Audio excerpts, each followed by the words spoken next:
आज हम आपके दूसरी पुस्तक के दूसरे पाठ योजना एवं विकास के बारे में पढ़ेंगे और जानेंगे कि इसमें किस तरह की योजनाएं बनी और किस तरह का विकास हुआ। अभी पिछले पाठ में आपने पढ़ा था राष्ट्र निर्माण की चुनौतियां, और उन चुनौतियों को अगर आपको याद हो कि हमने क्या पढ़ा था, उन चुनौतियों में हमने पढ़ा था कि भाई राष्ट्र के सम्मुख बहुत सारी चुनौतियां थी और उन सब में एक चुनौती थी विकास की। विकास किसका? विकास राष्ट्र का। अब राष्ट्र का विकास कैसे किया जाए, किस तरह किया जाए, किन किन बातों को ध्यान में रखा जाए, इन सभी पर आधारित है हमारा अब ये चैप्टर योजना व विकास। किसी भी कार्य को करने से पहले आवश्यक होता है कि हम उसके बारे में अच्छी तरह से प्लानिंग कर लें। प्लानिंग का मतलब होता है, हिंदी में शब्द कहा जाता है नियोजन, और इंग्लिश में आम भाषा में हम कहते हैं प्लानिंग करना। और प्लानिंग करना क्यों ज़रूरी होता है? प्लानिंग करना इसलिए ज़रूरी होता है ताकि हम जिस चीज़ के बारे में भी काम करने जा रहे हैं उसमें हमें कोई समस्या आगे खड़ी ना हो। अगर कोई समस्या खड़ी होगी तो उसका हम समाधान कैसे करेंगे, उससे कैसे निपटेंगे और उसके क्या रिजल्ट हमें चाहिए, उन सब बातों को ध्यान में रखते ही किसी प्रोग्राम की प्लानिंग की जाती है। और जब हम भारत के विकास की बात कर रहे हैं तो भारत जो कोई छोटा राष्ट्र तो है नहीं, इतने बड़े राष्ट्र के लिए भी ठीक तरह से विकास करने के लिए हमें किसी ना किसी तरह की प्लानिंग की ज़रूरत होती है। तो वास्तव में नियोजन है क्या? नियोजन का अर्थ समझने के लिए सबसे पहले आप देखें कि नियोजन है क्या। नियोजन क्या है? कि नियोजन का अर्थ है कि सभी संसाधनों मानवीय और प्राकृतिक की व्यापक जांच पड़ताल करके यह निर्णय लिया जाए कि किस वस्तु का कितना उत्पादन होगा और उत्पादित चीज़ों का बंटवारा किस ढंग से किया जाए।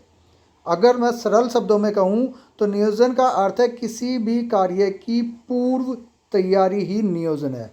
अब पूर्व तैयारी, जैसा कि मैंने बेटा अभी आपको बताया, पूर्व तैयारी का मतलब है कि उसके हर पहलुओं की जांच करना कि हम किस के लिए ये प्लानिंग बना रहे हैं, क्यों बना रहे हैं, हमारे क्या उद्देश्य हैं, क्या क्या समस्याएं हमारे सामने आ सकती हैं, उसकी पूरी तरह से तैयारी करना। इसका तो आप नॉर्मली हम देखते भी हैं कि घर में जब भी कभी कोई छोटा मोटा प्रोग्राम होता है, शादी होती है या और कुछ तरह की, तो उसकी भी हम प्लानिंग करते हैं कि भाई हलवाई हमें करना है, हमें बैंड वाले भी करने हैं, अच्छा ये नहीं आया तो हमें ऑप्शन में भी रखना है। तो वही देश के विकास की बात हमारी एक तरह से यही है कि देश के विकास के लिए भी हम पूरी तरह से अपनी तरफ से तैयार करके चलें कि हमें क्या क्या कार्य का संपादन करना है। अब नियोजन की ज़रूरत क्यों पड़ी? नियोजन की ज़रूरत के कुछ कारण जो मैंने आपको यहाँ लिखे हुए हैं उनको देख सकते हैं। सबसे पहला कारण है कि उत्पादन में वृद्धि करना, क्योंकि भारत आज़ाद हुआ था। आज़ाद होने के कारण भारत के बहुत सारे क्षेत्र ऐसे थे जो पाकिस्तान में चले गए, कुछ बांग्लादेश में आगे चले गए। तो इसलिए भारत की जो अपनी उत्पादन क्षमता थी वो कुछ हद तक कम हो गई थी, और उस उत्पादन क्षमता को बढ़ाने के लिए ये जरूरी था कि हमें कुछ ना कुछ प्लानिंग चाहिए।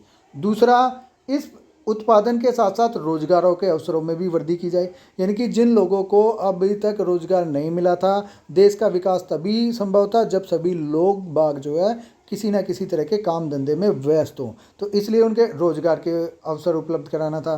साथ ही साथ आर्थिक समानता को प्राप्त करना। आर्थिक समानता का मतलब था कि सभी लोगों को आर्थिक रूप से एक तरह से समान, यानी कि सबको कमाने के अवसर देना। इसका मतलब ये नहीं है कि जिसके पास ज़्यादा पैसा उसका छीन कर गरीब को दे दिया जाए, नहीं। आर्थिक समानता का अर्थ है कि सभी को कमाने के लिए समान अवसर प्रदान किए जाएं, ताकि किसी को ऐसा ना लगे कि भाई उसको तो कमाने के लिए अवसर मिल रहे हैं और मुझे कमाने के लिए अवसर नहीं मिल रहे। और चौथा जो कारण था जिसके कारण हमें प्लानिंग यानी कि नियोजन को अपनाया, वो कारण था कि आर्थिक स्थिरता को प्राप्त करना, यानी कि अपनी स्थिति को, आर्थिक जो भी हमारी आज हम जिस पोजीशन में हमारा देश है उस स्थिति को बनाकर रखें और उससे अधिक ऊपर जाए, ना कि नीचे हम निकले।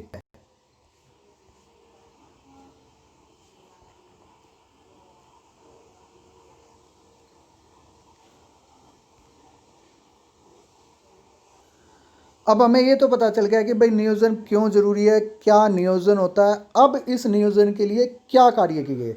नियोजन के लिए हमारे देश में कुछ आयोगों का गठन किया गया। मैंने कहा कुछ आयोगों का गठन किया गया ताकि हमारी प्लानिंग सक्सेसफुल हो।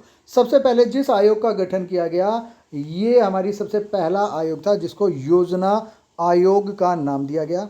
हालांकि अब ये पूरी तरह से समाप्त हो चुका है, लेकिन फिर भी हमें इसके बारे में थोड़ा सा जानना है, क्योंकि इसके जाने बिना हम आगे के तथ्यों को नहीं जान पाएंगे। दूसरा जो हमारा बना था वो बना था एनडीसी, जिसको मैं अभी थोड़ी देर में आपको बताऊंगा। इसके अलावा एनडीसी के अलावा तीसरा था हमारा नीति आयोग। इनके बारे में अभी हम विस्तार से चर्चा करेंगे। फिलहाल हम थोड़ा सा योजना आयोग के बारे में जान ले। योजना आयोग क्या था कि भारत में योजना आयोग की स्थापना 15 मार्च 1950 को की गई। इसका उद्देश्य संविधान में वर्णित नीति निर्देशक सिद्धांत रहे। 65 साल पुरानी यह संस्था 13 अगस्त 2014 को समाप्त हो चुकी है। देखो मैंने कहा ना कि इसको अब समाप्त कर दिया गया है, तो 13 अगस्त 2014 को इसको समाप्त कर दिया गया। इसकी प्रमुख भूमिका रही कि पंचवर्षीय योजनाओं को कार्यान्वित करना। योजना आयोग की संरचना के बारे में थोड़ा जान ले कि योजना आयोग में कौन कौन से सदस्य थे। इसका प्रधानमंत्री पदेन अध्यक्ष होता था। इसके अलावा 4 पूर्णकालिक सदस्य, यानी कि पूरे समय तक जब तक योजना आयोग काम करेगा। योजना आयोग का कार्य था पंचवर्षीय योजनाएं बनाना। मैं बात कर रहा हूँ पंचवर्षीय, 5 वर्षीय योजनाएं बनाना इसका मुख्य कार्य था। ये 4 सदस्य जो पूरे 5 साल तक काम करते थे, वित्त मंत्री, रक्षा मंत्री, योजना मंत्री, ये इसके सदस्य होते थे। और योजना आयोग में कुल 8 सदस्य होते थे। आप इस चित्र को देख रहे होंगे कि इसमें हमारे भूतपूर्व सबसे पहले प्रधानमंत्री जवाहरलाल नेहरू जी योजना आयोग के सदस्यों को अपने द्वारा संबोधित कर रहे हैं कि उन्हें किस तरह कार्य करना है, किस तरह देश के विकास को बढ़ाना है, किस तरह आप कार्य संपन्न करोगे, इन सब के बारे में बताया जा रहा है। योजना आयोग की और हल्की सी भूमिका और उसके कार्य के बारे में और जान लें कि यह आयोग एक सलाहकार की भूमिका निभाता है। इसकी सिफारिशें तभी प्रभावकारी हो पाती हैं जब मंत्रिमंडल उन्हें मंजूर कर दे। आप इस बात को समझे कि योजना आयोग जो है हमें सिफारिशें तो दे रहा है, लेकिन ये सिफारिशें तभी अच्छी तरह से लागू होंगी जब मंत्रिमंडल, यानी कि जब सरकार चाहे उन्हें, तो वरना उनका कोई महत्व नहीं है।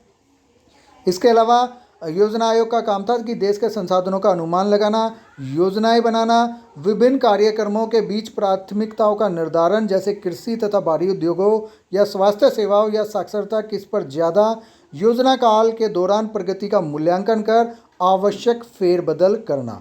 तो ये हमारी बेटा जो थी, ये पहली नियोजन की तहत बनाई गई योजना आयोग की कार्य भूमिका थी। इसके बारे में क्योंकि अब चैप्टर से हटा दिया गया, लेकिन फिर भी आपको इसको पढ़ना है, क्योंकि कभी भी इसके बारे में छोटा मोटा क्वेश्चन आ जाए तो आप उसको कर पाएँ।